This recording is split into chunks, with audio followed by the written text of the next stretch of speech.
हर हर महादेव।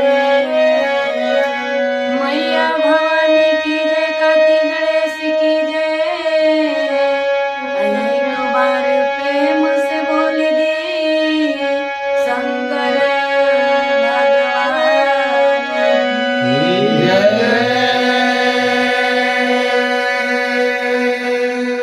ताई गुरु बहना, हमनी के भगवान के दरबार में बहुत सुंदर भजन गावत तनिजा बजावत तनिजा।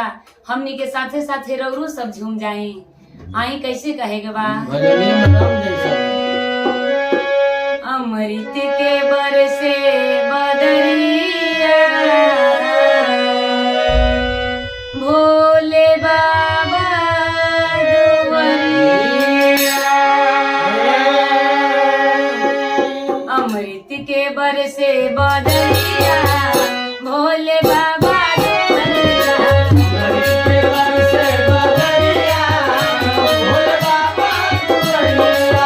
अमृत के बरसे बदरिया भोले बाबा दुआरिया। अमृत के बरसे बदरिया भोले बाबा दुआरिया। बाबा दुआरिया हो बाबा दुआरिया। बाबा दुआरिया हो बाबा दुआरिया। बाबा दुआरिया हो बाबा दुआरिया। बाबा दुआरिया हो बाबा दुआरिया। अमृत के बरसे बदरिया भोले बाबा दुआरिया। अमृत के बरसे बदरिया भोले बाबा दुआरिया।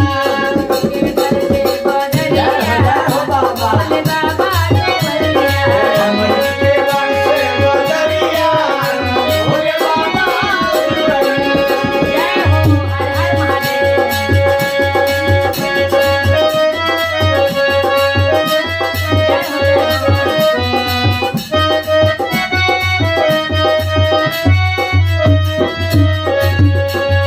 हर हर भोले भोले बाबा दुआरिया। के बरसे बदरिया भोले बाबा दुआरिया। भोले बाबा दुआरिया। अरे कहे के बात ऐसे बाबा दुआरिया हो ब्रह्मा दिया।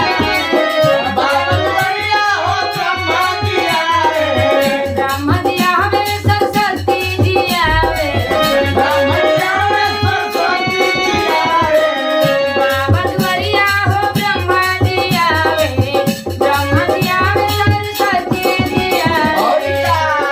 पवन डुलावे बेअरिया भोले बाबा दुआरिया। पवन डुलावे बेअरिया भोले बाबा दुआरिया। पवन डुलावे बेअरिया भोले बाबा दुआरिया। पवन डुलावे बेअरिया भोले बाबा दुआरिया। के बरसे बदरिया भोले बाबा दुआरिया। के बरसे बदरिया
भगवान की जय